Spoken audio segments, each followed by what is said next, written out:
Bienvenue au podcast Upika, le podcast de crinqués comme moi, comme vous qui m'écoutez.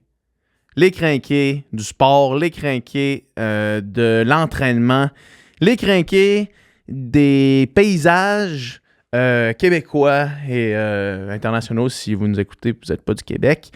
Si vous n'êtes pas du Québec, venez au Québec. C'est beau le Québec. J'étais à Tremblant en fin de semaine, puis c'était le lac Tremblant, la montagne, les paysages. On est chanceux. On est chanceux de la nature québécoise. Bref, cette semaine, on reçoit Marianne Hogan, qui est une ultra-marathonienne qui fait des courses de trail, de courses en sentier, mais des ultra-marathons. C'était incroyable. C'était une conversation incroyable. Ça me fascine toujours de parler à des gens qui non seulement font des épreuves aussi folles, mais qui performent dans des épreuves aussi folles. Marianne, qui est arrivée 3e au très, très prestigieux Western State, qui est un 100 miles, donc un 160 km, sous la chaleur intense.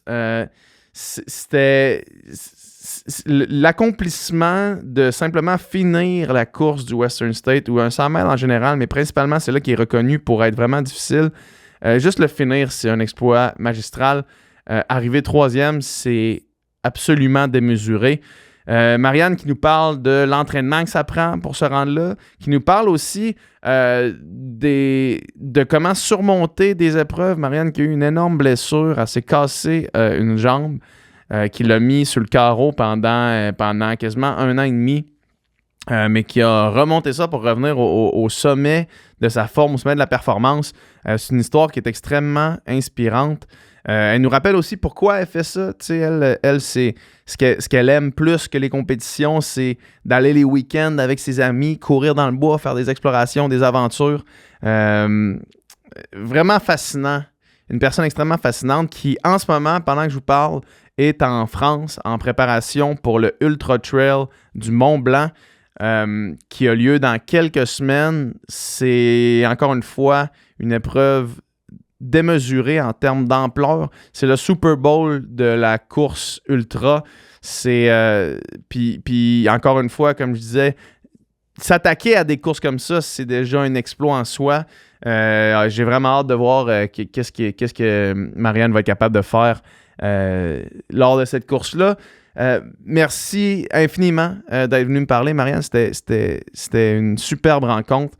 Le podcast est présenté évidemment par Upika. Upika, c'est une compagnie de suppléments pour les sports d'endurance. C'est le premier produit, le Upika Endurance. C'est un tout-en-un pour vos sports d'endurance. Donc, c'est un breuvage. Donc, vous mixez ça à de l'eau et c'est tout ce que vous avez besoin. 25 grammes de glucides, dont 16 grammes sous forme de dextrine cyclique, qui est un glucide qui quitte l'estomac vraiment rapidement. Donc, pas de maux de cœur, ce qui est super important, principalement dans des épreuves de longue distance comme le ultra, comme on parle aujourd'hui. Sinon, 300 mg de sodium pour la rétention d'eau. On a des électrolytes pour remplacer les électrolytes qu'on perd dans la sueur. On a mis de la taurine pour la régulation, la thermorégulation du corps, entre autres, parce que la taurine a beaucoup d'avantages dans une boisson comme celle-là. Vitamine B et C pour réduire le stress oxydatif sur les muscles. Bref, une boisson pensée pour les sports d'endurance, premium pour pousser au maximum votre performance, autant en entraînement qu'en compétition. On a aussi le Upika Endurance Plus, qui est la même formule, mais avec 100 mg de caféine pour le petit pic, le petit boost supplémentaire que vous avez besoin. On a un code promo, ou j'ai un code promo ici pour les auditeurs, c'est le Upika POD, P-O-D 10, pour 10% de rabais sur votre première commande. Donc, inscrivez ça, comme ça je veux savoir que vous êtes des auditeurs du podcast. Mais sans plus attendre, j'ai déjà déblatéré assez longtemps. On va écouter la conversation que j'ai eue avec Marianne Hogan.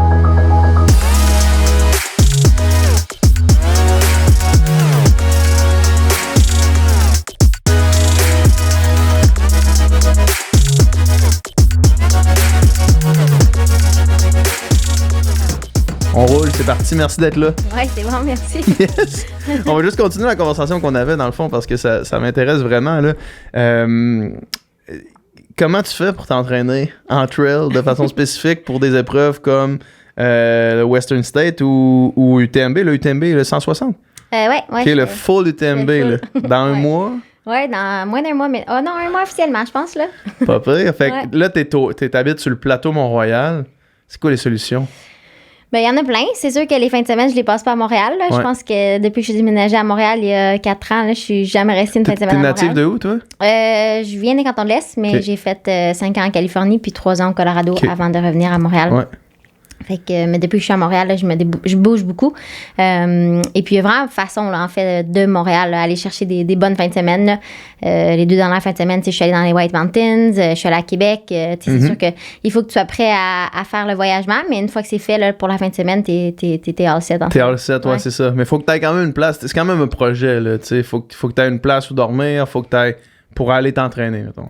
Ouais, mais ça fait partie de ma routine. Je pense que toutes les fins de semaine, je m'arrange pour avoir quelque chose de all set. Puis c'est ma priorité, hein. Puis j'aime ça. Fait que en fait, je trouve ça le fun. Toutes les fins de semaine, ça me donne une raison de m'évader. Puis j'oublie tout ce qui se passe durant la semaine. La fin de semaine, c'est vraiment un moment où je déconnecte complètement. Puis la semaine, sinon, le Montréal, c'est quand même bien. Là. Il y a beaucoup, beaucoup d'options.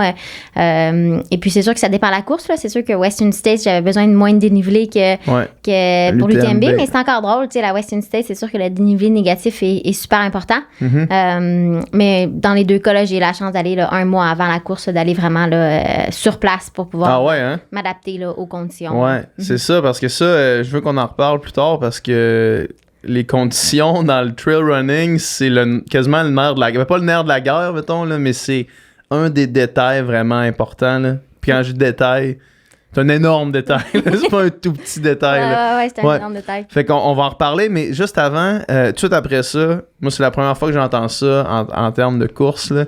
Tout de suite après le podcast, on va faire un suicide dans les marches du Mont-Royal. Explique-le pour les gens qui nous écoutent. Ouais, en fait, un suicide, c'est assez simple. Là. C'est que tu montes toutes les marches. En fait, la première fois, tu montes jusqu'au sommet. Puis à chaque fois que tu montes par après, ben, tu descends d'un palier d'avant. Puis ceux qui sont de Montréal, ils savent là, qu'il y a beaucoup, beaucoup, beaucoup de paliers là, à Montréal. Fait sur le Montréal. Fait qu'il y a moyen de vraiment faire ça. Un gros entraînement, c'est sûr que tu peux le skipper. Là, les marches au sommet qui sont des marches de béton, tu peux les skipper. Mais ça fait une façon facile puis quelque chose de concret que j'ai à faire pour aller chercher un peu du dénivelé ou les marches qui est en quelque sorte ma faiblesse. Ouais, puis... tu l'as-tu déjà fait sur le Montréal? Ouais. Ça donne combien de dénivelé positif, mettons, à la fin de la journée? Là? Je sais pas, parce que la montre, elle bug vraiment beaucoup. Là. On dirait que la montre, elle pogne pas vraiment que tu fais des marches. Là. Même que des fois, elle donne des temps là, qui n'ont aucun rapport. Là, Dans ce coin-là, juste à cause de la géolocalisation de la place? Je sais pas, c'est pas juste à Montréal, mais je remarque souvent que quand tu fais des marches, là, c'est très difficile pour la montre de capter ce que tu es en train de faire. Je sais pas pourquoi. Avec beaucoup de up and down, là, j'imagine, je sais pas. C'est bizarre. Ouais. Puis combien de temps ça te prend? Ben ça dépend vraiment comment tu le fais, là, mais ça peut être n'importe où entre 1 heure et demie là, de marche pure et dure. Là. Du stock pareil. Ouais. Puis des marches, est-ce que tu trouves que ça transfère bien à du dénivelé positif? Il y a certaines courses qui ont des marches, littéralement, mais... Souvent, c'est plus une montagne, une colline. Là, ou des... Ouais, c'est pas spécifique à l'UTMB. Moi, j'aime juste ça, savoir que je suis en train de travailler mes quads. Puis c'est pas de la course plat. Là, c'est juste que la course plat, j'en ai fait assez là, pour la Western States. Puis là, je commence à préparer plus le dénivelé. Puis en même temps, c'est quelque chose de le fun à faire. Là. Je m'en vais le faire avec mon frère. Puis on va avoir du fun. Là. Ouais, c'est une activité. Ouais, c'est ça. On va aller faire les un petit mardi soir. Il n'y a rien là. Ouais, exact. Toi, tu as un background en triathlon. Puis peux-tu m'expliquer comment tu passes de triathlon à ultra trail? Ouais, c'est sûr que en fait c'était pour des raisons un peu plus politiques en quelque sorte. Là, moi j'ai arrêté le triathlon parce que je voulais vraiment aller étudier aux États-Unis. Puis dans ce temps-là, quand j'avais 18 ans, il n'y avait pas le Division 1, il n'y avait pas de sport en triathlon Division 1. Maintenant, il y en a, fait que maintenant ça aurait été une option. Puis probablement que ma trajectoire aurait été différente. Parce que c'est ça, je voulais vraiment aller aux États-Unis. Ça, c'était clair dans ma tête que c'est ce que je voulais. Fait que quand je suis arrivée à 18 ans, j'ai juste vraiment tout arrêté mon triathlon pour aller m'installer en Californie puis faire 5 ans de track. Parce que j'ai fait mon bac puis ma maîtrise. J'ai fait 5 ans de 10 kilos. Et puis... En cross-country, là, ou sur la track? J'ai fait les deux. Okay. Cross-country et track, vraiment 5 ans là, des deux. Et puis, c'est sûr que quand tu passes 5 ans à courir 25 laps sur la piste. En tout cas, moi aussi, j'ai une personnalité qui est vraiment plus vivre et laisser vivre que faire des entraînements vraiment. Là, que checker tes paces, que de timer ta biomécanique. Surtout, tu sais, j'ai pas une technique de course qui est parfaite. J'ai pas du tout, en fait. Tu sais, je suis pas le prototype parfait pour la course à pied. Là. C'est juste que j'adore courir puis j'en fais beaucoup. Fait quand j'ai fini avec l'athlétisme, c'était clair que le marathon, ça ne m'intéressait pas du tout. Ouais, marathon sur route. Là. Non, c'était vraiment pas. Même que plusieurs physios m'ont dit que si jamais je me lançais sur le marathon, là, je me blesserais parce que puis c'est pas pour ça que je l'ai pas fait, c'est juste que j'avais aucun intérêt. Mais j'adorais courir, je voulais continuer à courir. Fait que, en fait, je suis allée m'établir au Colorado. Et puis, c'est vraiment là que j'ai découvert la course en sentier. Puis en fait, j'adore être dans les montagnes, mais j'adore encore plus le fait que tu n'as pas à te soucier jamais de ton pace. Tu fais juste y aller feeling. Tu pars aussi longtemps que tu veux, puis il n'y a pas de...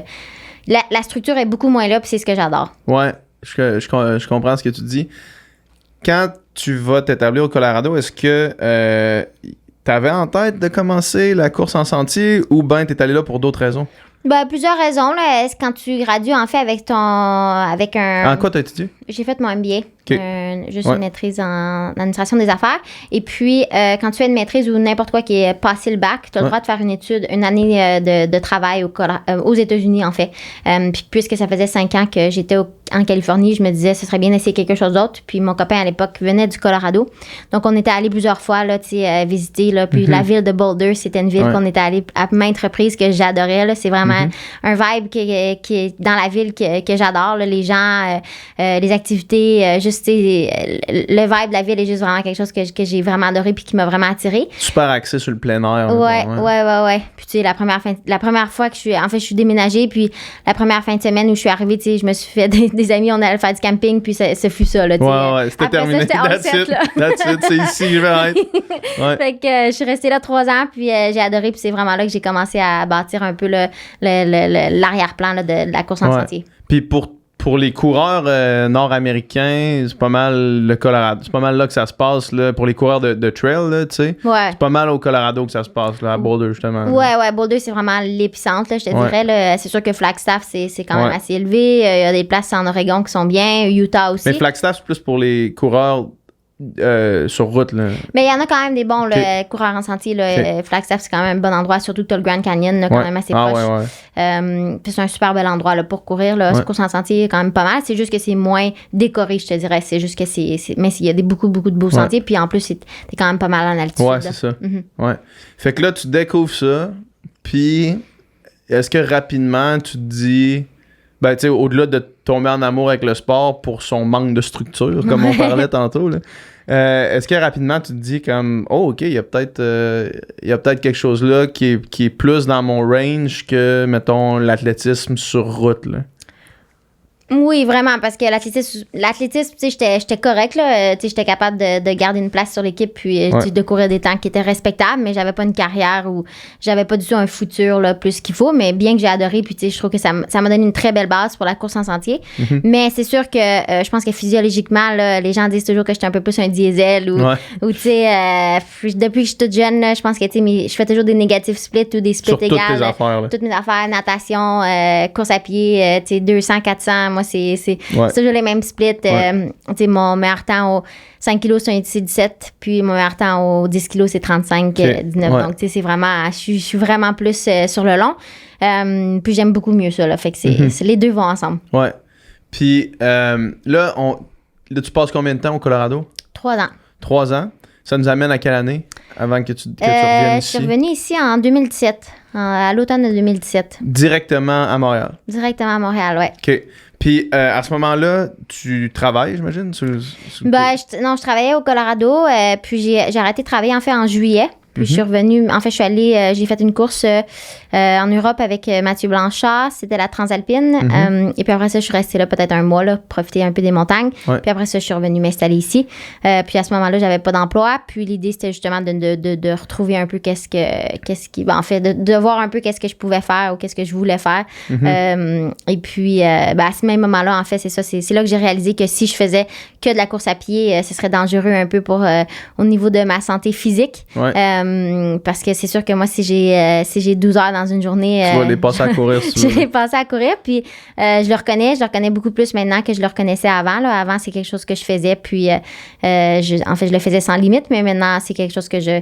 T'essaies de restreindre un petit peu. Ouais, vraiment beaucoup, puis avoir un emploi, ça m'aide à limiter mes heures là, que je passe à m'entraîner. Ouais, parce que effectivement que les risques de blessures à la course à pied, moi j'étais un nageur avant, puis j'ai nagé pendant 20 ans, 20 à 25 heures semaine, toute ma vie, là. Je me suis jamais blessé une fois, tu sais. Puis depuis que j'ai commencé à courir plus, je le sens, tu sais, là, comme, oh, là, il y a quelque chose dans mon genou, puis là, oh, il y a quelque chose là, puis il y a tout le temps, comme on dirait, quelque chose. Fait que de marcher la fine ligne de ça, c'est quelque chose que toi, tu trouves difficile?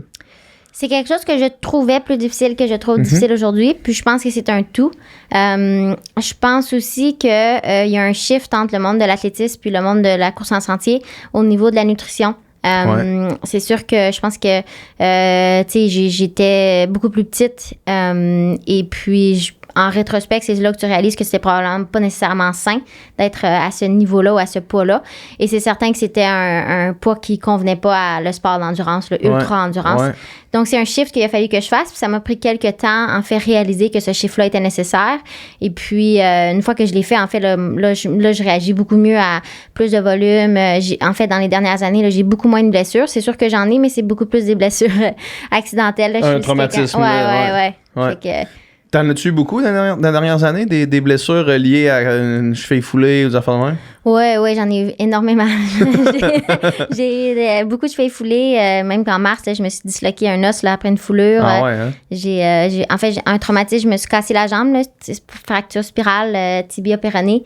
Ça m'a pris énormément de temps à m'en remettre. Là, c'est sûr. Ouais. C'est sûr. Puis recommencer de ça, j'imagine que tu n'as jamais arrêté de bouger. Tu me sembles quelqu'un qui, si tu arrêtes de bouger, tu vas virer folle. Oui, c'est sûr que c'était difficile, mais quand je me suis cassé la jambe, là, tibia péronée, là, ça a été très difficile à pouvoir continuer à bouger. Ça, c'est quand, ça? En 2018. Donc, tout de suite comment après. Est-ce que c'est arrivé? Je courais en sentier, puis ma cheville, elle a tourné. Elle est restée prise dans une racine, puis j'ai flyé. Ça, c'est le genre d'affaire... Moi, quand je cours en trail puis que je vois ces racines-là, mettons, tu sais, des genres de racines qui font un genre de... qui font juste comme sortir un peu de la terre, là, puis là, je fais juste m'imaginer mon pied là-dedans, puis je fais genre, ça, c'est la pire chose qui pourrait arriver, puis toi, ça t'est arrivé. Ouais, ça m'est arrivé, puis c'est arrivé tellement vite, là, tu cours, tout se passe super bien, on est en train de rire, puis à un moment donné, je tourne, je tombe, puis instantanément... j'ai de la chair de poule. Ouais, puis instantanément, j'étais sur le ventre, puis j'ai dit, oh non, je me suis cassé la jambe, puis j'étais avec mon frère, puis il m'a dit, de quoi? Puis là, je suis tournée de bord, puis la jambe était définitivement plus dans l'axe. Fuck ça. Puis là, t'es-tu comme au milieu du bois, là? C'était pas si pire. Je faisais la boucle du diable là, à Tremblant. Je sais pas si c'est quoi. C'est comme la boucle qui fait tout le tour. Ouais, c'est 50 kilos. Puis dans ce... OK, non, c'était pas celle-là que j'ai faite. Moi, j'ai pas fait 50. OK. J'avais fait une qui faisait genre 22. Ah, OK. Tout le tour, qui montait en haut puis là, qui redescendait. Non, mais là, c'est dans le parc de Tremblant. OK, de la montagne. Ouais, moi, je te parle du tour dans le parc de Tremblant. C'est une boucle de 50 kilos. Puis j'étais vraiment chanceuse parce que il y a des endroits sur la boucle où tu peux être à au moins 15 km de quoi que ce soit. Là. Et puis là, où est-ce que moi j'ai tombé, j'étais peut-être à 1 km de la route. Fait que c'est... c'est fort. Il y a c'est un des dangers quand même de la course en trail. Tu sais, juste à... J'ai essayé de faire le 80 du QMT. Ouais. Puis, à un moment donné, entre deux ravitaux, quasiment au milieu, entre deux ravitaux sur le sentier des Caps, il y avait un gars qui s'est vraiment pété la cheville juste devant moi, tu sais. Puis là, on était comme 5 à arrêter puis à faire ça va, tu sais. Puis là, le gars, il était assis, il disait ça va, mais je peux pas marcher sur ma jambe. Fait que là, on fait bon, mais on va aller le dire au prochain ravito, tu sais. Fait que là, on part pour le prochain ravito. Le gars, il reste là assis, tu sais. Lui, il va voir passer tout le monde toute la journée. Mais le prochain ravito, il était comme à 40 minutes de là, à course, là, tu sais. Le gars, il était au fond de... Fait que là, moi, quand je suis arrivé, il y avait déjà du monde qui était plus vite que moi, qui était allé l'avertir. Puis genre, à 500 mètres du ravito, je voyais le monde, la sécurité qui s'en venait, mais il y en avait en tabarnak à faire avant de se rendre jusqu'au gars. Ouais. C'est du stock pareil. Ouais, c'est du stock. Mais tu sais, c'est sûr qu'il y a moyen, ça dépend c'est quoi ta blessure, là, mais il y a moyen habituellement là, d'essayer de t'en sortir. Là, Puis tu sais, c'est un risque absolument, mais c'est sur les sur les, je sais pas, il y avait combien de coureurs à QMT, mais c'est... il y a des chances que tout le monde, que quelqu'un te voit. Là. Ouais, il y a des chances que quelqu'un te voit, mais je veux aussi dire que par là, je veux pas effrayer les gens en voulant dire que sur les... Sur les X nombre de coureurs, il y en a peut-être un ou deux à qui ça arrive. Puis, exact. Puis mettons, moi, dans ma vie, là, je me suis cassé, oui, c'est quand même bizarre que je me suis cassé une jambe en courant, mais ça fait 33 ans que je cours, 32, pardon. Puis, moins des années, évidemment, là, mais mon point, c'est juste que c'est la première fois que j'ai eu un traumatisme en courant, puis ça fait partie de la game, là, en quelque sorte. Ouais, puis c'est ça, c'est qu'il y a du monde aussi qui vont faire une carrière sans se casser une jambe. Ouais, absolument, en fait, c'est plus du jamais vu qu'autre chose de se casser une jambe en courant. C'est ça. Puis, combien de temps ça t'a pris, mettons, revenir de ça à être capable, à revenir au niveau que t'étais, mettons? Ça a pris énormément de temps. Là. Je me suis cassé la jambe en 2018. Puis j'ai eu 2 plaques 15-8 dans la jambe. Et puis, c'était très difficile parce que, en fait, de 1, ça m'a pris 6 mois de recommencer à même pouvoir essayer de courir. Là. Puis même quand j'ai recommencé, je boitais. Ouais. Et puis, après ça, même cet été-là, quand j'ai couru, là, donc une année complète plus tard, chaque pas, là, je chantais toutes les vis, je chantais toutes les plaques. C'était vraiment, vraiment désagréable. Pour moi, ça marchait pas du tout. Donc, 1 an et demi plus tard, j'ai fait retirer mes vis, mais là, c'est une autre réadaptation, en fait. Donc là, c'était pratiquement 2 ans plus tard que j'ai pu recommencer à courir là, de façon progressive. Puis, pile poil pour la pandémie. Pile poil quasiment pour la pandémie, ouais. Fait que, c'est sûr que la pandémie m'a aidé à en faire reprendre le dessus de tout ça. Mais ça a quand même été un ajustement, là, puis difficile, là. Tu sais, c'est sûr que quand t'adores faire quelque chose autant que j'aimais courir ou que j'aime courir, ça a été des moments qui étaient plus difficiles ou juste c'est là que tu réalises que l'équilibre de ta vie est super importante.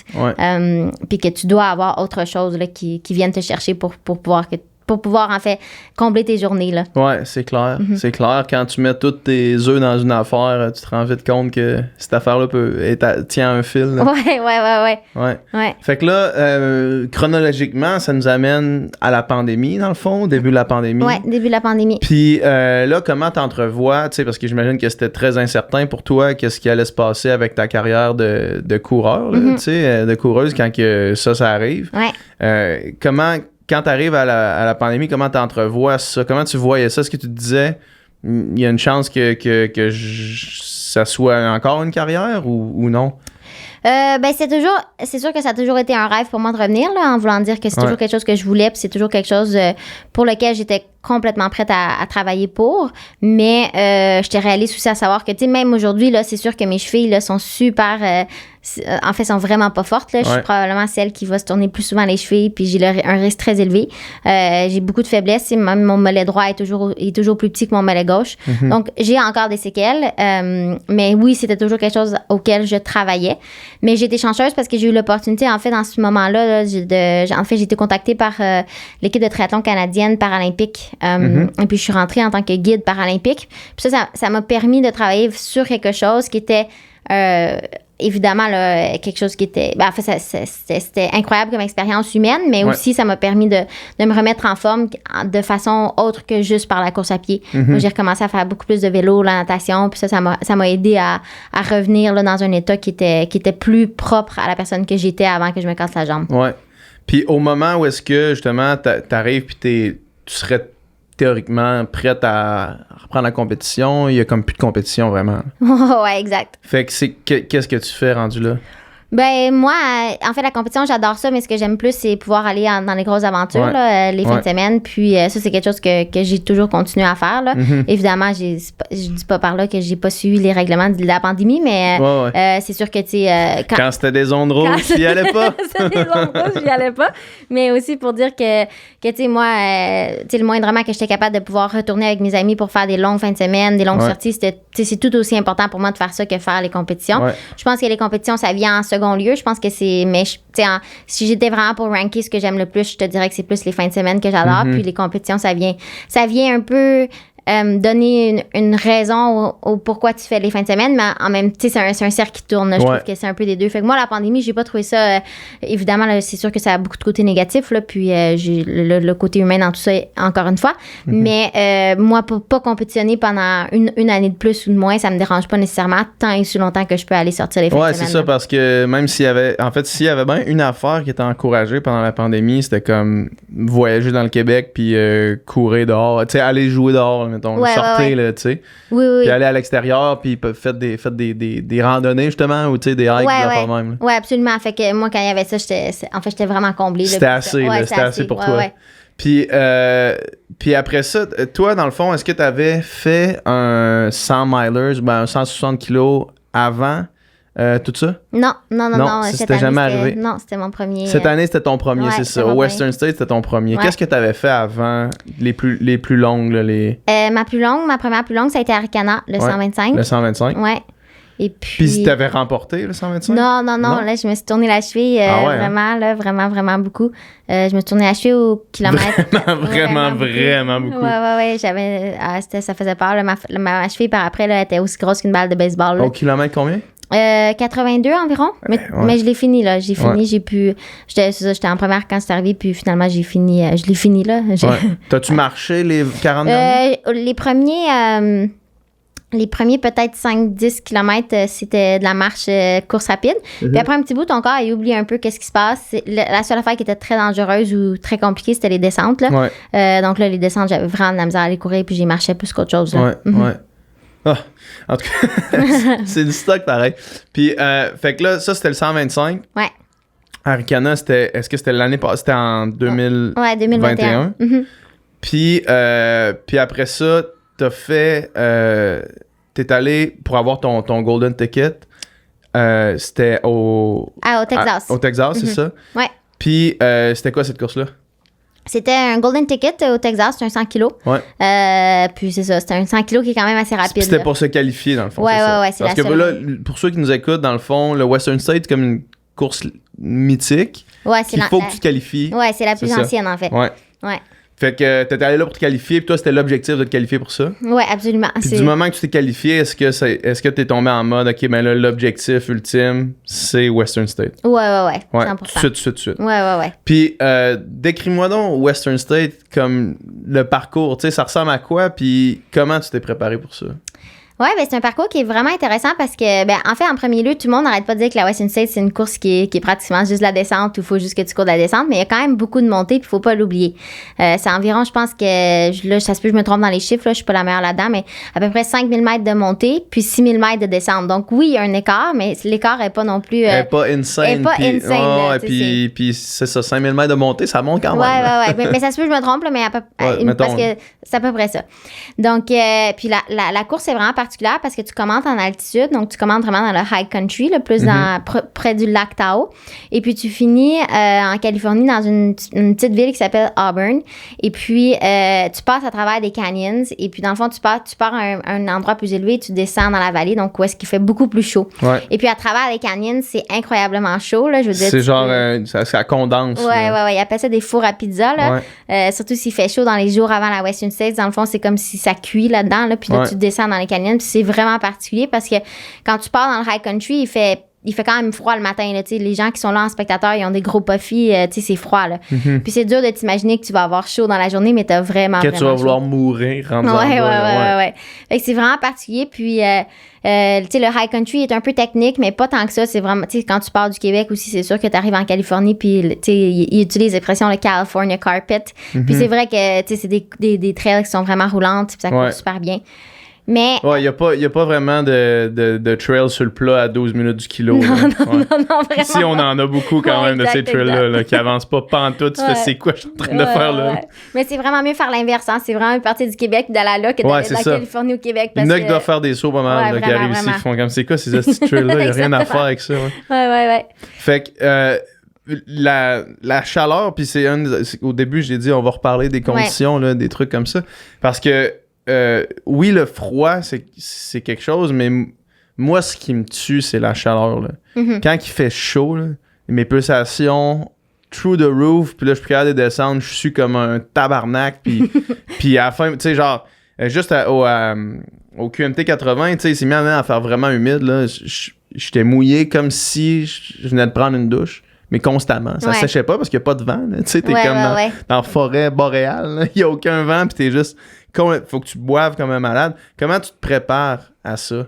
À cette température-là? Tu me disais que t'es allé un mois avant? Ouais, je suis allée un mois avant. Fait qu'il y a deux choses, en fait. L'autre chose aussi qu'il faut vraiment pas oublier, c'est que tu commences à high country. Fait que tu commences autour de 2000 mètres. Donc, faut que tu sois capable aussi. Fait que c'est ça qui est difficile, c'est qu'il faut que tu t'adaptes à l'altitude et à la chaleur. Mais tu peux pas nécessairement faire les deux en même temps juste en étant dans le climat. Parce que si t'es en altitude, il fait pas si chaud. Tandis que. Fait que moi, j'étais pendant le mois avant vraiment à la chaleur. Donc, c'est sûr que, tu sais, les choses très simples, c'est d'aller courir au moment le plus chaud de la journée. Là. Ça, c'est super simple, faire des intervalles. Est-ce que tu as l'impression que le corps s'adapte rapidement? Ben, moi, personnellement, je vais t'avouer que je suis quelqu'un qui adore la chaleur, là, même que c'est. Ouais, moi, je pourrais aller courir. En fait, moi, c'est toujours la joke, là. Je veux toujours aller courir quand il fait le plus chaud, puis j'aime Mais ça. Pourquoi? Je sais pas, j'aime vraiment ça. Comme, tu sais, quand j'étais jeune, j'aimais ça rentrer dans une auto quand il faisait super chaud, là, tu sais, puis que t'as l'impression que c'était un sauna là-dedans, là. J'ai toujours été comme ça, puis pourtant, j'ai grandi au Québec, là. C'est la première fois de ma vie que j'entends quelqu'un dire ça. Je sais, mais j'ai pas de. Non, j'adore ça, puis c'est drôle parce que. Même... T'es capable, mettons, tes capacités cardiovasculaires, tu sens pas qu'ils sont affectés? Ben, un peu quand même, là, mais mettons pour la Western States aussi, j'ai fait du sauna, là, donc c'est sûr que je me suis adaptée un peu. Mais non, moi, le jour de la course, franchement, puis même si c'était la joke un peu, là, je suis arrivée à la crew à un moment donné, puis j'ai demandé s'il faisait chaud. J'ai dit, est-ce qu'il fait particulièrement chaud? Tout le monde est en bedaine, c'est sûr qu'on est malade. Puis tu sais, c'est sûr que j'avais chaud comme tout le monde, mais moi, je l'aperçois un peu moins. C'est juste, en fait, une préférence. Moi, j'adore la chaleur. C'est sûr que, tu sais, la question, là, est-ce que tu aimerais mieux mourir de froid ou de chaud? C'est sûr que moi, je réponds chaud, là, tu sais. Ah ouais, brûlé, vif. Ouais. Mais, puis, est-ce que tu sues moins que la moyenne ou? Honnêtement, je pense que je suis de la moyenne. Là, j'ai pas de. Normal, non, je pense que physiologiquement, c'est pas nécessairement. C'est juste que t'aimes ça. Non, j'aime ça. J'ai pas de. Évidemment, il y a eu des moments où j'ai eu chaud, puis tu sais, j'ai utilisé tous les cooling techniques, puis c'est sûr qu'il faut la gérer, puis c'était pas. Je dis pas que ça a été facile ou quoi que ce soit. Je dis juste que moi, je trouve ça quand même assez plaisant, puis même que tu sais, on voulait qu'il fasse chaud, tu sais, on voulait qu'il.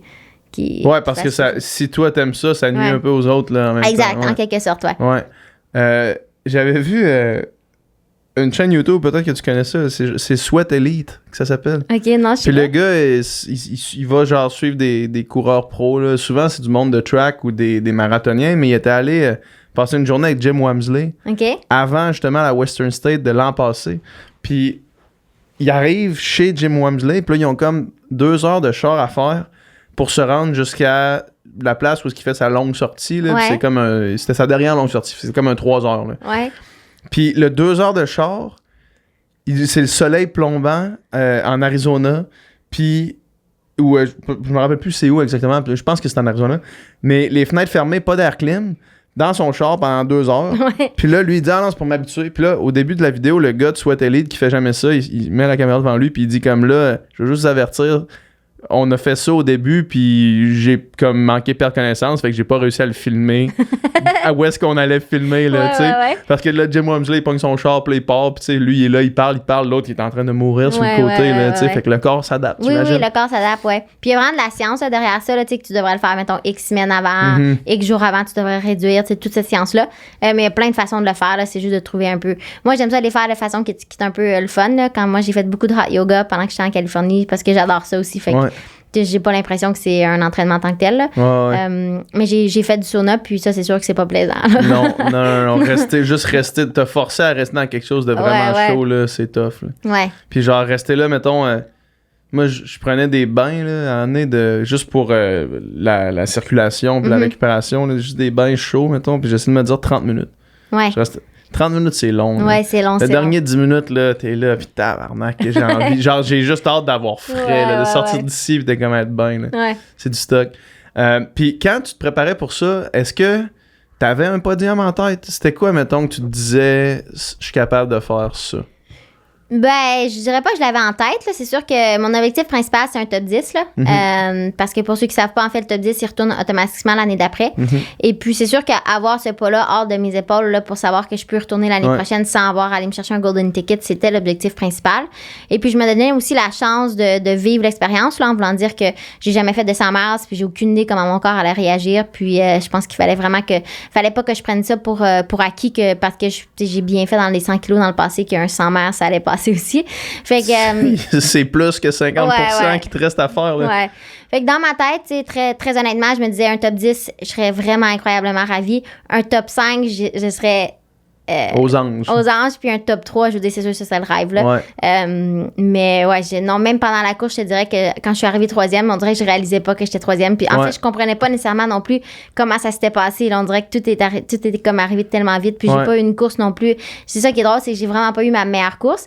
Mais c'est comment ça s'est passé, la course? Mettons que tu nous décris ça en une couple de sections, de secteurs, mettons, ou d'espace mental. Là. Ouais.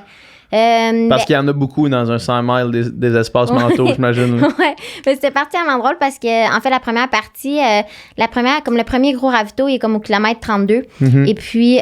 Ravito assisté ou. Ouais, ravito assisté, mais c'est aussi là que tu le film crew.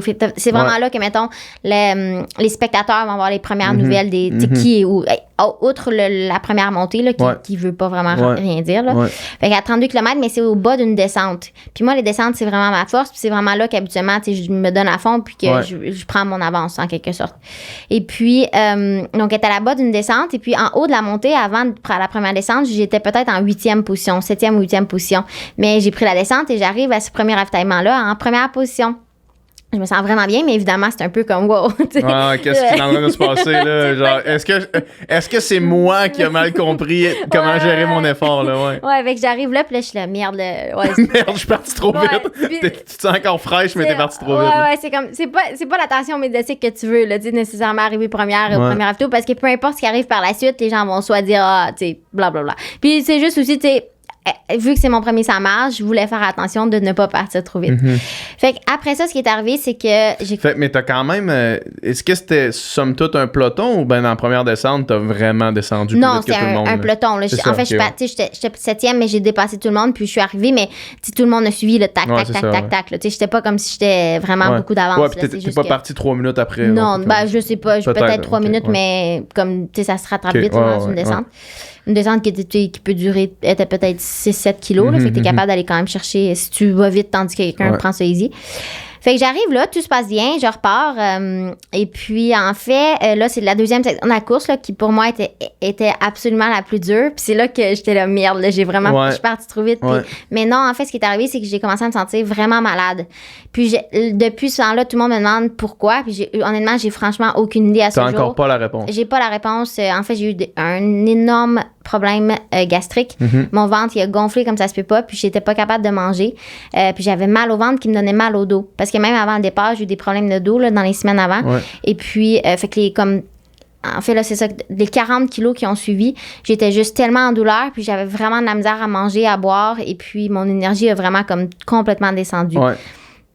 Puis, il y a rien que t'avais... Ben, tu t'es déjà posé la question, puis tu dis que tu sais pas la réponse, tu la connais pas, là, mais t'as pas essayé quelque chose de nouveau cette journée-là ou la veille, là, tu sais? Non, mais tu sais, j'ai des produits... Évidemment, moi, je suis aussi quelqu'un qui aime ça manger des produits naturels.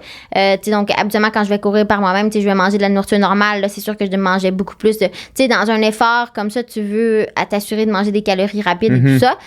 Mais il n'y a rien d'anormal, rien que j'ai jamais pris.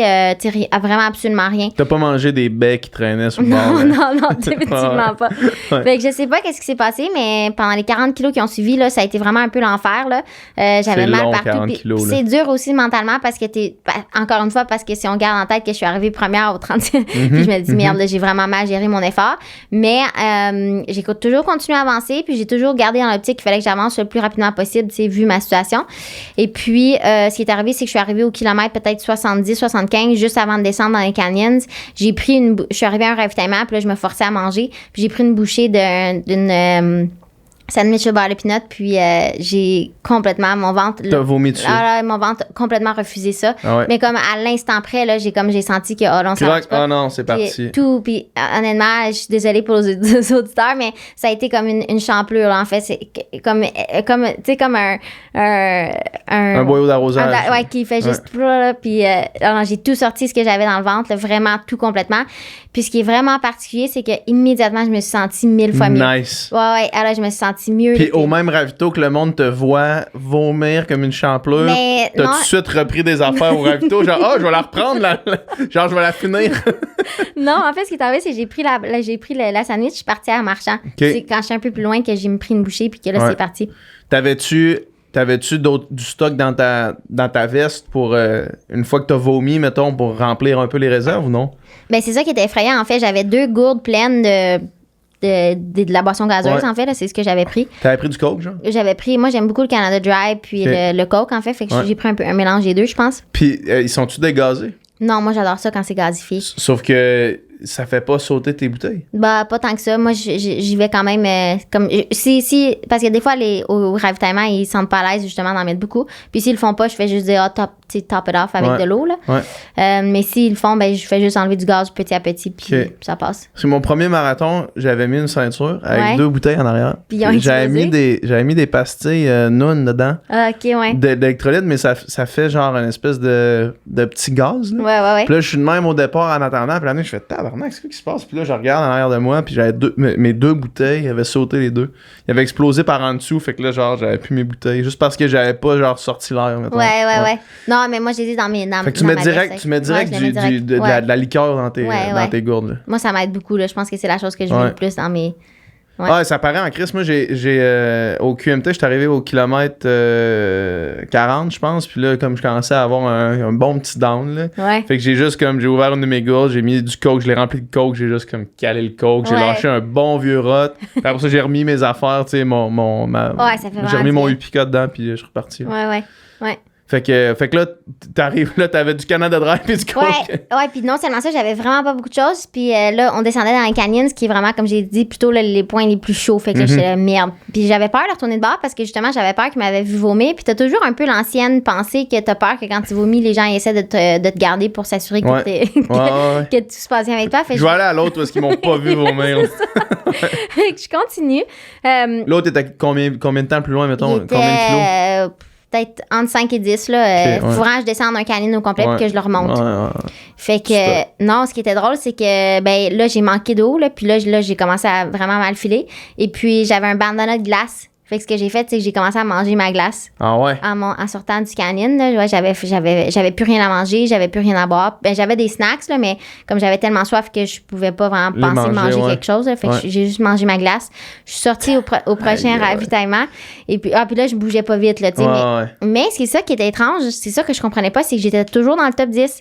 Fait que là, j'étais comme, qu'est-ce qui est en train de se passer, là? Ouais, j'étais comme, ben, je file vraiment pas bien, ça va vraiment pas bien mes affaires, mais d'un autre côté, en termes de position, je suis quand même correcte. Fait que, tu sais, dans ma tête, je restais positive. J'étais comme, bon, on va continuer à avancer. J'arrive au prochain ravito. Puis là, on dirait que mon focus, c'était... j'ai commencé à manger juste des aliments, comme j'ai mangé du melon d'eau puis des patates à partir de ce moment-là. Puis j'avais demandé, en fait... Plus de bord, plus de gel, plus rien. J'avais peur, en fait, que quelque chose avait... Je sais pas qu'est-ce qui s'était passé, mais je me disais juste, si je mange des patates, je peux pas croire qu'une patate, ça va me faire vomir. Là, une patate... Une patate bouillie, salée, là. Ouais, puis tu sais, des fois, quand tu cours, j'ai aucune idée si ce que je dis fait vraiment du sens, mais dans ma tête, c'est ce que j'avais en tête, puis c'est ce que j'allais faire. Puis tu sais aussi qu'est-ce que ton corps est capable de... Tu sais, genre, tu le sens, puis quand t'as vraiment pas envie de prendre un gel, t'as vraiment pas envie de prendre un gel. Tu sais, t'as genre... On t'aurait donné le gel Morten dans ta main, t'aurais fait genre tabarnak, je sais pas si ça me tente, là, tu sais, l'espèce de gros gel gluant, là, genre je sais que ça faudrait que je le fasse, mais ça me tente pas. Non, exact. Ouais, j'ai transféré, puis là, puis à partir du moment que j'étais capable de manger, en fait, le ravitaillement, là, j'ai eu 2 canyons, puis quand je suis ressortie de l'autre côté, j'avais demandé le ravitaillement d'avant, puis c'est comme j'avais prévu ce qui allait arriver, parce que j'avais demandé bizarrement une sandwich. Tu peux demander, dans le fond? Ben, ma famille... OK, c'est ta crew qui te suit dans le fond. Était là, mes amis étaient là, puis je leur ai demandé. Et puis là, eux, ils ont dit à ma famille, parce que tu peux pas être là à tous les ravitaillements. Donc, prochain ravitaillement, ils m'ont amené une sandwich vraiment, là, puis les gens me demandent une sandwich à quoi, puis c'était vraiment une sandwich comme roast beef, fromage, pickle, tomate. En quelque sorte, là, tu sais. Puis moi, je l'ai dévoré comme s'il n'y avait pas de lendemain, là, tu sais. J'ai vraiment mangé ça en 2 secondes. J'ai besoin d'un vrai snack. Ouais, j'avais faim, puis j'ai mangé ça. Et puis, à partir de ce moment-là, là, ma course allait complètement tourner, puis là, je suis partie. Je pense que quand je suis arrivée là puis j'ai mangé ma sandwich, j'étais en 8e position. Puis ça, c'était kilomètre 90. Et puis, tu vois, finalement, j'ai été capable de remonter jusqu'à la 3e place. Puis c'est ça, c'est en fait, le reste de l'histoire, c'est juste... En fait, à partir de ce moment-là, je me suis super bien sentie. Puis j'ai poussé jusqu'à temps que je suis allée... Ouais. C'est hot, pareil. Puis ça, c'est une leçon sur comme les hauts et les bas d'une aussi longue épreuve. Là, ouais. Moi, je suis encore dans ce mindset-là, tu sais, de me dire, là, la prochaine fois... faut que tu passes à travers le petit bout qui est vraiment chiant. Parce qu'il va en avoir un bout de chiant, puis je le sais, je le savais même avant de le faire, sauf qu'il y en a quand le bout de chiant arrive, là, t'es comme plus capable d'avancer pantoute. J'avais la cheville défoncée, j'étais comme... Je suis plus capable d'y aller, là, tu sais. Ouais, mais en fait, moi, ce que ça m'a fait réaliser le plus, c'est que c'est là que c'est super important de quand ça va pas bien, de continuer d'avancer le plus vite que tu peux, même si c'est pas très vite. Peu importe c'est quoi cette vitesse. Peu importe ce qui arrive, tu sais, avance, continue d'avancer, puis à un moment donné, ça va passer. Ouais. Puis ça a passé, là, je veux dire, à partir de, comme, au moment où j'ai commencé à me sentir mieux, je me suis sentie mieux, tu sais, comme si la course venait de commencer. Ouais, puis il faut juste que tu passes au travers. Puis c'est ça qui est bon à savoir aussi, c'est que, tu sais, si je focus sur le 40 kilos qui a pas bien été, je te dirais que j'ai eu la pire course de ma vie, là, tu sais, j'ai jamais eu un down comme ça dans une course, jamais de ma vie, là, tu sais. Mais c'est que j'ai jamais fait de 160 non plus. Donc, pour quelqu'un qui s'essaie sur une plus longue distance, il faut juste vraiment que tu te rappelles que faut que tu pousses au travers ces moments-là. Puis tout. En fait, l'autre affaire aussi, c'est que t'es pas la seule personne là, qui a un down. Là. Tout le monde, je veux dire, pendant un 160, c'est pratiquement impossible que t'aies pas un moment de down. Fait c'est juste que les gens les ont à différents moments. Puis toi, c'est juste, faut que tu pousses à travers quand tu l'as, parce que quand tu vas bien aller, quelqu'un va être dans son down, puis tu vas le dépasser. Ouais. C'est une bonne leçon. Ouais. Fait que là, finalement, t'es remonté jusqu'en 3e place. Une 3e place sur Western States, c'est massif quand même. C'est un accomplissement assez incroyable. Est-ce que t'as senti qu'il y a quelque chose qui a changé après cette 3e place-là dans le prospect, dans l'idée que t'avais d'une carrière réelle et potentielle en trail running? Ouais, ben c'est sûr de faire genre, OK, là, peut-être qu'il y a plus d'opportunités, plus de... Ouais. Ben, je te dirais que, tu sais, je suis pas prête à dire que je veux changer ma recette actuelle. En voulant dire que je suis prête à considérer qu'il y a peut-être d'autres options qui peuvent améliorer ma situation. Mais je suis pas prête à tout chambouler. Je pense qu'une chose qu'une performance comme ça amène, c'est la confiance pour la prochaine. Et puis, c'est une série de bons résultats, je pense, qui bâtissent vraiment une carrière. Puis c'est ça que je veux faire. Tu sais, je veux pas juste avoir un bon résultat, tout changer, puis là, faire en sorte que... Là, ça marche plus. Puis en fait, je suis très, très, très, très, très contente de mon résultat. Je suis pas prête à dire que je veux changer ma vie pour autant.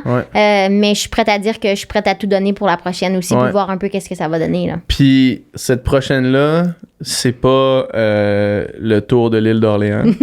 C'est l'Ultra Trail du Mont-Blanc. Puis moi, je pensais... je pensais pas, mais je veux dire, on s'est pas parlé de... je veux dire, j'ai pas entendu parler de ça, là, que tu planifiais faire ça. Est-ce que c'était dans les plans avant même Western State ou après Western State, t'as fait, bon, mais là, la plus grosse après Western State, pas mal UTMB. Non, en fait, ce qui est arrivé, c'est que je m'étais inscrite là, quand je voulais avoir Western States. Là, quand je voulais aller à Western States, je m'étais inscrite à tous les 3 Golden Ticket Races. Et puis, mon seul objectif, c'était Western States. Ça allait être ça, mon objectif de l'année. Puis, c'était clair dans ma tête. Mais là, j'ai gagné la Bandera, qui était vraiment ma surprise. Là, en fait, je m'attendais pas à la... on s'attend toujours à donner notre maximum, mais je m'attendais pas à gagner la première course d'essai. Et puis, on dirait que ça m'a comme dit, bon, ben, coudonc, peut-être que c'est... That's it. Ouais, c'est réglé, parfait. Je vais faire Western States, c'est clairement mon objectif A. Mais en même temps, il y avait la période de registration pour l'UTMB. Et puis, je pouvais pas la manquer dans le sens que si je m'enregistre pas pour l'UTMB, à ce moment-là, là, j'avais comme 3 jours, je pense, après la Bandera. Et puis, j'étais un peu sur un high, puis je me disais, tu sais, j'ai jamais fait de 100 miles, je suis en santé, les choses vont bien pour moi. Je vois pas pourquoi je me lancerais pas le défi de faire les deux. Puis aussi, pour le fun, là, je veux dire, en fait, tu sais, beaucoup d'amis, beaucoup de Québécois qui vont à l'UTMB. Je pense que... Puis, je pense que c'est quelque chose aussi que je prends plus pour acquis, le fait que je suis capable de courir. Donc, pendant que je suis capable, je veux vraiment faire tout ce que je peux faire. Et puis là, l'UTMB, donc j'ai mis sur le calendrier dès janvier. En me disant, on verra. En me disant, on verra, mais avec l'intention complète de la faire si j'étais en mesure de la faire. Mais en comprenant aussi que mon corps aurait pu réagir de façon complètement différente après Western States. Mais tu vois, je récupère quand même bien. Je sais pas quand... J'ai vu une vidéo sur Instagram de toi le lendemain de Western States. C'est assez incroyable. Tu sais, t'arrives 3e à comme une des compétitions les plus relevées au monde. Puis le lendemain, tu peines à monter des escaliers. Là. Genre, tu devais être démonté là, complètement. Ouais, ben j'étais complètement démontée parce que, ben l'affaire, c'est que là, je vous ai pas compté, mais j'ai vomi vraiment beaucoup pendant la course, là, où j'ai vraiment tout vidé En fait, je me suis tout vidé. Et puis, ce qui est arrivé, c'est qu'une fois que après avoir vomi en champlure? J'ai vomi en champlure à maintes reprises, là, comme ça a été comme à quelques reprises. Et puis après ça, ce qui est arrivé, c'est que j'ai fini la course, mais une fois que j'ai traversé la ligne d'arrivée, là, il fallait que je fasse un drug testing. Et puis là, il a fallu que je reboie du liquide, mais ça ne passait pas du tout. Puis là, j'ai revomi En fait, j'ai tout revomi. Fait que c'était vraiment difficile pour moi. Une nuit, là, misère. Ouais, ça a été pas le fun, là. Ça a vraiment pas été le fun. Fait que j'ai été vraiment déshydratée, là. Je pense que, tu sais, mon urine était brune, là. C'était vraiment problématique. Ouais. Et puis, ils voulaient me garder, justement, parce qu'ils trouvaient que j'étais complètement déshydratée. Et puis, finalement, ils ont pu, en tout cas, j'ai pu quitter. Puis, mais je pense que ça a une grande raison pourquoi j'étais tellement comme mes muscles là, j'étais sec. Plus rien qui se passait, des crampes là. J'avais des crampes, j'avais mal là, comme descendre. Mais tu vois, donc cette vidéo-là, la course je l'ai finie le samedi soir. Cette vidéo-là a été prise le dimanche soir. Puis le lundi, j'allais déjà beaucoup mieux. Le lundi puis le mardi là, j'étais capable de marcher. Est-ce que t'avais des douleurs musculo-squelettiques ou est-ce que c'était juste des bonnes vieilles courbatures, là? Ben, écoute, moi, quand j'ai traversé la ligne d'arrivée, là, puis dans les 10 minutes qui ont suivi, là, il a fallu que je me couche à terre. Puis, en fait, où est-ce que j'avais le plus mal, c'était les hanches, là. J'avais comme des crampes, là. Je sais pas pourquoi ça me faisait mal, là, mais c'était vraiment comme si mon corps crispait tout. Fait non, mais honnêtement, la seule chose que je peux dire, c'est que j'étais raquée. J'avais pas de... C'était un raquage, puis un raquage, ça s'en va, tu sais. Ça s'en va vite quand même. Ouais, j'avais aucune douleur que je me disais, ça, c'est inquiétant. Non, puis aucun genou busté, aucune cheville. Non, j'ai jamais tombé. J'ai jamais, ce qui est très très rare pour moi.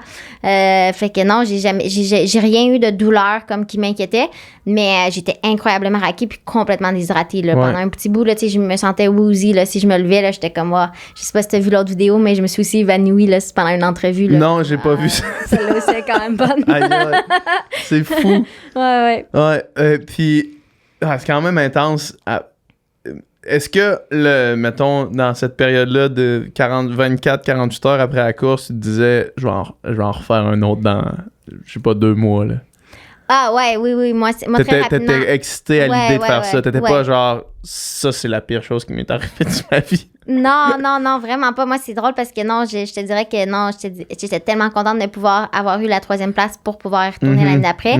C'était mon focus numéro 1, tu sais, parce que c'est sûr que je pense qu'en l'ayant fait, il y a beaucoup de choses que j'ai appris de moi. Ouais, c'est ça, exact. Là, tu l'as fait une fois, là, tu le sais, là. Mais aussi, j'étais prête à faire l'UTMB. C'est sûr que par la suite, là, mettons les 2 semaines qui ont suivi, les 3 semaines qui ont suivi, là, 3 semaines après la Western States, j'ai fait une grosse sortie, puis mon corps a vraiment réagi de façon qu'il réagit pas habituellement. Là, puis c'est juste un choc un peu, puis là, je me dis, OK, là, mon corps, est-ce qu'il est prêt? Ou, c'est un peu les doutes, mais tu passes au travers, puis ton corps, il revient. Ça revient. Puis là, à moins d'1 mois de l'UTMB, j'imagine que tu vas partir éventuellement pour aller t'entraîner dans les Alpes. Ouais. Puis à quoi ça ressemble ton programme maintenant? Au moment où est-ce qu'on se parle? Là? On parle de... Je sais que la dernière fois, j'avais posé la question à Mathieu quand il était venu sur le Sans Filtre. Il était... Comme la plupart des athlètes élites, j'imagine, un peu frileux de dévoiler son kilométrage ou ses statistiques vraiment, là, tu sais, mais parlons juste en termes d'heures ou en termes de... Ça ressemble à quoi, mettons, en termes de grandes sorties versus petites sorties? Ton workout, tes trainings ressemblent à quoi en ce moment? Ouais, moi, je suis pas tant frileuse. Honnêtement, là, je suis contente de pouvoir partager mon expérience. Puis, moi, la seule chose que je vais dire, c'est que chacun doit trouver son exact, propre... c'est ça c'est sûr. Puis, moi, ce qui fonctionne pour moi, c'est... Moi, j'aime ça courir 100 miles par semaine. C'est juste la distance qui fonctionne pour moi. J'aime ça. Moi, faire des entraînements spécifiques, c'est pas non plus quelque chose que j'adore. Donc, j'aime ça faire du volume. Mais je pense que ça a aussi beaucoup à voir avec le fait que, justement, j'ai fait beaucoup d'années d'athlétisme où j'ai travaillé ma vitesse. Puis je la travaille pas beaucoup. Donc, je fais beaucoup de volume. Puis t'en as pas, tu sais, c'est pas du ultra trail. En il y a une limite, là. T'es pas obligé de partir en 3 flats du kilo, là. Pour, non, exact. Ouais, à un moment donné, faut pas non plus faut pas non plus se faire mal juste pour ça. Faut que tu sois capable de rester avec, mettons, dans ton cas, là, moi, c'est loin d'être mon cas, là, mais dans ton cas, à toi, il faut que tu sois capable de rester avec les premiers sur le flat assez facilement. Ouais. C'est pas mal ça, la seule vitesse que tu as besoin. Là. Ouais. Un peu comme en natation, dans le triathlon, mettons les Ironman. Là. Ouais. Ça sert à rien que tu sois le meilleur nageur. Faut juste que tu sois capable de... Faut que tu t'amènes à un niveau d'être capable de rester dans le pack That's it. T'as pas besoin d'être capable de sortir 1 minute avant le pack, ça sert à rien. Ouais, c'est une très bonne comparaison, en fait. C'est ça. Il faut juste que tu restes avec les leaders facile. Ouais. Peu importe à quelle vitesse tu cours. Puis tu sais, comme si t'es nageur, tu sais que t'as pas besoin de nager tant que ça pour pouvoir... Non, c'est ça. Non. Pour être capable de tenir le pace de leader, je serais encore capable aujourd'hui sur le peloton de pro Ironman. Exact. Je nage plus tant que ça. Non, c'est ça. Fait que il faut juste trop... Mais ça, ce serait pas vrai pour quelqu'un qui est pas un nageur compétitif dans le passé. Fait que il n'y a pas de recette parfaite. Moi, c'est ce que j'aime. Puis moi, ce que j'aime faire aussi, c'est me préparer pour la situation. Là. Donc là, en Californie, c'est sûr que j'étais le mois avant en Californie. Là, tu m'as demandé si je m'en vais dans les Alpes. Je pars vendredi, en fait. Ah ouais, hein? Ouais. Je vais rejoindre Mathieu. En fait, on va avec l'équipe Salomon, on fait le tour du Mont-Blanc. On va le faire en 4 jours. Ouais. Fait que ça va être la préparation idéale. Fait que est-ce que vous faites exactement le parcours trail par trail? Exactement. En 4 jours? En 4 jours, OK. C'est hot, ça? Ouais. Comme ça, tu le sais, là. Ouais, tu les connais les pitchs, tu les connais les descentes, tu sais où est-ce que tu peux appuyer. Puis... Ouais, puis en fait, ce qui est encore plus le fun aussi, c'est sûr, c'est un bon entraînement. Mais ce qui est cool, c'est qu'on le fait évidemment pendant la journée. Tandis que pendant la course, il y a une grosse partie que je verrai pas, c'est à quoi ça ressemble. Fait que je suis contente de pouvoir aller faire ça. Mais c'est sûr que ça va être 4 jours qui vont être très payants. Là, puis, fait que moi, je te dirais, entre la Western States et l'UTMB, ce qui a été le plus difficile, c'est de gérer un peu là. OK, est-ce que ton corps récupère assez versus est-ce que tu es en train de builder assez? Fait puis ça, c'est vraiment, il a fallu que je m'écoute là, parce que j'avais des douleurs au dos, j'avais des douleurs à la hanche qui persistaient. Donc, il a juste fallu que... Justement, là, il a fallu que je recule un peu sur mon kilométrage hebdomadaire et puis que je mette plus d'emphase sur les grosses sorties. Parce que là, mon corps, il faut qu'il soit réhabitué à les grosses sorties, du dénivelé, tout ça. Donc, c'est vraiment ce que j'ai fait au courant du mois de juillet. Puis, je vais voir un peu ce que ça va donner au mois d'août, mais c'est la grosse erreur aussi que les gens font. Là. Puis, il y a beaucoup de gens qui ont essayé de faire le doublé Western States UTMB. Ouais. C'est un doublé qui est très controversé, j'en suis très consciente. Donc, je veux juste m'assurer de prendre ça avec beaucoup de caution puis d'arriver peut-être un peu moins préparé, mais plus reposé pour pouvoir au moins compléter la distance. Ouais, je comprends. Puis non seulement Western State UTMB, mais là, dernièrement, le Hard Rock 100. Ouais. UTMB aussi, là, c'est comme c'est comme un mois et une semaine. Là. Ça, c'est insane. Là. Ouais. Oui, la seule différence aussi, puis évidemment, là, c'est des enjeux qui sont différents. Hard Rock est plus près de l'UTMB, mais c'est beaucoup plus spécifique. C'est le même genre d'entraînement, c'est ça, exact. Tandis que la Western States puis l'UTMB, je te dirais, c'est pas du tout le même entraînement. Puis c'est pour ça souvent que les gens évitent de faire les deux. Ouais, c'est ça, c'est ça. Puis tu te sens-tu quand même confiante? T'as-tu hâte? Ouais, moi j'ai hâte, là. J'ai vraiment hâte. Ouais, je te dirais que... T'as l'air de quelqu'un qui a vraiment hâte à genre à ce genre d'affaires-là. T'as vraiment l'air de triper sur faire ça. Ouais, moi, il n'y a pas de doute, là. En fait, moi, je pense que c'est la raison numéro 1 pourquoi quelqu'un finit un ultra, là. C'est que si tu te présentes sur la ligne de départ avec le goût d'arriver à l'arrivée. C'est pas juste... tu sais, c'est ça la différence aussi. Il faut pas que tu te présentes avec un objectif que c'est la seule chose que tu veux faire. Puis si t'es pas dans le top 3, tu t'arrêtes ou si t'es pas dans le temps que tu veux, t'arrêtes. L'objectif, c'est de finir. Puis la performance vient par après, là. Ouais. Je veux qu'on parle un peu, avant de te laisser partir, je veux qu'on parle un peu de nutrition, parce que c'est le podcast Upika. Upika, c'est ma compagnie de suppléments. Puis je veux qu'on parle un petit peu de comment tu t'alimentes pendant ces longues sorties-là. Parce que c'est une affaire de t'alimenter la journée de la course, tu sais. Parce que là, t'es un peu... Ben, j'imagine qu'à ton niveau, ou est-ce que dans des grosses courses comme ça, toutes les ravitaux, tu peux un peu pogner ce que toi, tu prépares, mettons. Mais pour la plupart des gens qui nous écoutent, quand tu arrives sur un ultra, t'as 2 drop bags sur 6 ravitaux. Puis sinon, il faut que tu pognes ce que c'est ravitaux, là, tu sais. Ouais. Comment est-ce que toi, t'as entraîné spécifiquement, pas spécifiquement, mais est-ce que t'as entraîné globalement ton estomac être capable de prendre n'importe quoi, mettons? Là, excluons l'histoire du vomi du Western State. Là. Ouais, je te dirais que c'est ça avant la Western State, puis évidemment, il y a une première pour toutes, mais moi, je suis vraiment quelqu'un qui n'a jamais eu de problème. J'ai jamais eu de problème d'estomac, puis je te dirais que je suis quelqu'un qui pourrait manger un plein repas. N'importe quoi. Partir à courir, puis je pense que j'ai entraîné mon corps un peu à faire ça parce que moi, je cours partout, là, donc, tu sais, je vais souper quelque part, je repars en courant, je vais prendre un verre, je repars en courant. Tu sais, il y a pas de... Pour moi, il y a pas de... C'est pas parce que j'ai bu 2 bières que je peux pas courir, c'est pas parce que j'ai bu manger un repas que je peux pas courir. Donc, je pense que mon corps est préparé à ça. Donc, j'ai pas de problème. Puis moi, je préfère même manger des aliments, des aliments complets. Là, quand je m'entraîne, habituellement, c'est ce que je fais. Quand tu fais, mettons, des longues sorties, est-ce que genre, tu cuisines des boules d'énergie ou tu t'amènes des bananes? Non, je serais du genre à amener du fromage, des carottes, des amandes, des chips, des choses, vraiment des aliments. Évidemment, j'ai des aliments qui sont plus faciles à traîner, là, comme c'est sûr que moi, je suis avec NAC, donc j'ai les gaufres. Ouais, j'ai les ai. Ils sont vraiment fucking bonnes, les gaufres. Ouais, les gaufres sont vraiment, vraiment puis, bonnes. Moi, je trouve que quand t'es manges, mettons, puis quand t'es pas... quand t'es pas en effort max, là, t'es manges, puis genre, hey, Chris, ça va être facile à... Moi, c'est ça qui m'est arrivé, puis là, je parle pas de NAC, je parle de n'importe quel bar ou, tu sais. Puis là, t'es manges en préparant pour ta course, tu fais que ça va être vraiment facile à descendre. Puis là, finalement, t'arrives dans la course, t'es comme assoiffé, puis là, chaque bouchée reste dans ta bouche pendant à peu près 10 minutes là, à faire genre, ça veut pas descendre. Ouais, mais non, mais moi, les gaufres, je te dirais, c'est l'exception à tout ça. Les gaufres, ils font ça. Moi, les gaufres, je suis capable. Ils descendent seuls, mais ils sont vraiment bonnes. Ouais. Puis en fait, ce que je trouve cool aussi, c'est qu'ils sont tellement faciles à traîner. Tu sais, même quand tu es une fille, tu les mets dans tes tops de sport, tu sors ça, tu prends une gaufre, c'est super facile. Puis s'ils cassent, c'est pas grave. Non, c'est vraiment pas grave. Non, moi, les gaufres, c'est l'exception à la règle. Ouais, à la règle. Ouais. Moi, je suis capable de les manger. Puis même quand j'avais mal à Western States, là, je mangeais des gaufres. Ouais. Puis ça passait. Ouais, ça passait. Elles sont vraiment bonnes. Ouais. Fait que les gaufres, t'es amènes, sinon c'est juste des noix, des carottes, des affaires que tu... Ouais, moi, je suis capable de manger des choses normales. Puis absolument, c'est ce que je veux. Là. Je veux manger des choses normales. Mais, tu sais, pour revenir à ta question initiale, je te dirais, quand tu fais des drop bags, moi, la chose que je recommande toujours, c'est de la variété. Là. Ouais. Parce que c'est sûr que si tu t'amènes 10 de la même chose, à un moment donné, tu vas être tanné. Là. Peu importe à quel point la gaufre, tu la trouves bonne, si t'en manges 20... ta 21e, tu la voudras vraiment pas. Puis c'est là que ça devient problématique. Quand tu veux plus la manger, Je regardais pour le Hard Rock 100, je suis François Den puis Kylian Jornet sur Instagram. Puis les deux montraient qu'est-ce qu'ils mettaient dans leur sac. Puis les deux avaient une approche tellement différente. Là, genre, François Den, c'était genre... Ah là, j'ai ça, genre, puis je vais essayer, voir, puis c'est toutes des affaires différentes, de compagnies différentes, tu sais, qui fait juste comme pour varier, tu sais. Puis ensuite, avec Kylian Jornet qui avait Morten, juste des gels Morten noirs, puis les caféines blancs, là, tu sais.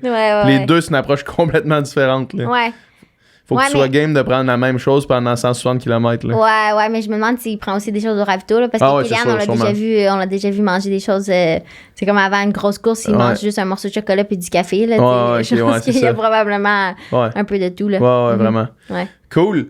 Puis là, dans le fond, fait que tu t'en vas vendredi. Est-ce que t'amènes avec toi certaines affaires d'ici que tu retrouveras pas, mettons, là-bas, ou tu pars vraiment puis tu vas pogner toutes tes affaires pour la nutrition là-bas? Non, c'est sûr que la nutrition, c'est quelque chose que j'arrange ici puis que je m'en vais là-bas tout équipé. Puis avec toutes tes affaires. Ouais, absolument. Qu'est-ce que tu mets? Ben là, la liqueur, mais tu mets-tu aussi le drink de NAC, là, énergie, dans tes gourdes? Ouais. Puis est-ce que tu alternes? Parce que je sais qu'il est quand même assez dense, là. Est-ce que tu as une bouteille d'eau puis ça aussi? Non, moi, je trouve ça facile, en fait, de rentrer des calories liquides. Effectivement, moi, je fais les deux. Mais je dis pas, je prends pas de drink mix et eau, mais je fais drink mix liqueur, mettons. OK, c'est ça. Ouais, je vais faire les deux. Ouais. Puis est-ce que dans des courses où est-ce que les ravitaux sont peut-être plus loin, ou tu sais qu'il va faire vraiment chaud, tu mets un petit Camelback de 500 ml Salomon aussi ou non? Non, je te dirais qu'habituellement. Tu fais jamais ça? Non, habituellement, en fait, tous les courses que j'ai fait dernièrement, la seule chose que j'ai, c'est 2 gourdes de 500, puis ça fait la job. Puis c'est assez. Ouais, mais encore une fois. Peut-être que le problème, c'est que je vais pas assez vite entre les ravitaux. C'est pour ça que j'arrive au QMT, ça m'est arrivé, comme à un moment donné, 30 minutes, j'avais plus d'eau. Tu sais, pendant 30 à 40 minutes, t'avais plus d'eau. J'avais plus d'eau. Puis là, j'arrivais pas au ravito, puis le ravito, il arrivait pas. Puis là, je suais, puis j'étais comme là, je suis en train de chier ça, là, mettons. Là. L'hydratation, moi, je sais pas, je pense que je suis plus que la moyenne des gens. Là. Ouais. Mettons, j'irais jogger tantôt, là, puis je peux pas aller... Moi, me déplacer en courant, je peux pas le faire. Parce que, aussitôt que je commence à me déplacer, je commence à suer, peu importe qu'est-ce qui se passe, tu sais. Fait que j'arriverais au souper, mettons, là, couvert de sueur. OK. Ça serait pas le fun pour la personne qui soupe avec moi, mettons, pour mon cerveau. Ouais, non, je comprends. Mais ça serait intéressant de voir un peu c'est quoi ton ratio de sueur, puis aussi parce que juste évaluer, parce que ton corps peut pas non plus assimiler trop d'eau, là, fait que des fois c'est juste que t'en bois trop puis ça sert à rien si tu le bois trop rapidement. Donc c'est là qu'il faut que c'est à toi aussi de gérer que là, en 1 heure tu devrais boire à peu près 1 litre, tu sais. Fait que, ça va venir sûrement avec l'expérience de savoir la vitesse que je peux tenir entre les ravitaux, tu sais, de voir, mettons, parce que tu peux te faire surprendre par une trail qui avance pas. Là. Ouais, absolument. Puis l'autre jour, ça m'est arrivé, j'étais allé faire, je sais pas si t'as déjà fait la trail de la clinique du coureur ouais. au lac Beauport. Ouais. Puis j'ai fait la boucle de 30 kilos. Sauf que j'avais un mariage, mais j'étais allé. Le mariage était à 15h. Ouais. Puis moi, j'étais allé là. Je me suis dit que je commençais à me déplacer de chez nous à 10h. Tu sais. Puis là, moi, je pensais dans ma tête, j'allais dire 3h30 max, là. 3h30 maximum pour faire ça. Tu sais, je voyais, mettons, le temps des meilleurs qui faisait genre 2h30, 2h45. Là, puis j'étais comme 3h30 max, là, que ça va me prendre faire ça. Finalement, 3h30 après, je regarde ma montre. Là, il me restait encore 9 kilos. Puis je regarde, mettons, sur mon GPS, puis je suis dans le haut du lac Beauport, là. Loin de mon char, là. Puis je suis en retard au mariage. J'avais mal planifié mes affaires, tu sais, puis j'aurais mal planifié. Peut-être pour ça que j'ai mal planifié, justement, mais mon buvage entre les ravitaux, mettons. Ouais. Il faut juste que tu évalues un peu. Moi, c'est plus en termes de temps là, que la distance. Ouais, il faudrait juste que tu. Moi, je te dirais, en moyenne, ne bois pas plus que 2. Enfin, encore une fois, c'est propre à chacun. Mais ton corps, il serait difficilement capable d'assimiler plus que 2 gourdes en 1 heure. Là, non, c'est ça. Ça, c'est sûr, je le fais jamais. C'est juste que des fois, ça prend plus que ça. Non, mais c'est ça prend plus qu'une heure. À peu près une gourde par heure. Moi, c'est ça, 500 ml par heure. Okay. C'est un peu ça que je vise. Là. Ouais, ben ça dépend à quel point il fait chaud, là, évidemment. C'est ça, À Western, mettons, je pense que tu boirais plus que... À Western, je voudrais mourir. Que tu me dises que t'aimes courir à genre des températures chaudes de même. Moi, c'est ça que je te disais. Tu sais, moi, juste courir à Montréal, là, je vois une bonne différence entre comme mes performances à Québec versus mes performances à Montréal. Montréal, je me sens... Genre, quand je vais courir à des chaleurs comme cette semaine, il a fait là, ici à Montréal, là, tu sais, je me sens gros, genre, je me sens enflé, on dirait, là. J'ai comme de la misère à bouger, là, tu sais. Mais je pense que, ben, je sais pas à quel point tu le fais, là, mais je pense que plus tu le fais, plus ton corps va s'habituer. Puis, étant donné que j'aime pas ça, je l'évite, fait que peut-être que je m'habitue pas, tu sais. C'est rare que je vais courir midi, plein soleil. Là. OK, moi, tu vas me dans ça. Ouais, c'est ça. Ce que je ferais, là, ouais. Écoute, où est-ce que les gens peuvent te suivre si t'as des shout-outs à faire, si t'as des trucs, c'est le moment de le faire. On te suit pour le UTMB qui s'en vient? Ben ouais, c'est ça que les gens peuvent me suivre sur Instagram. Je dirais que c'est probablement la page que j'alimente le plus. Strava aussi, moi, je mets mes courses là-dessus. Facebook, un peu moins, mais c'est sûr que les gens peuvent suivre là-dessus, mais je te dirais Instagram puis Strava, c'est les 2 plus gros. Parfait, on va mettre ça dans la description du podcast. Merci beaucoup d'avoir pris le temps de venir me jaser. C'était vraiment super intéressant. Yes, merci beaucoup de m'avoir. Yes.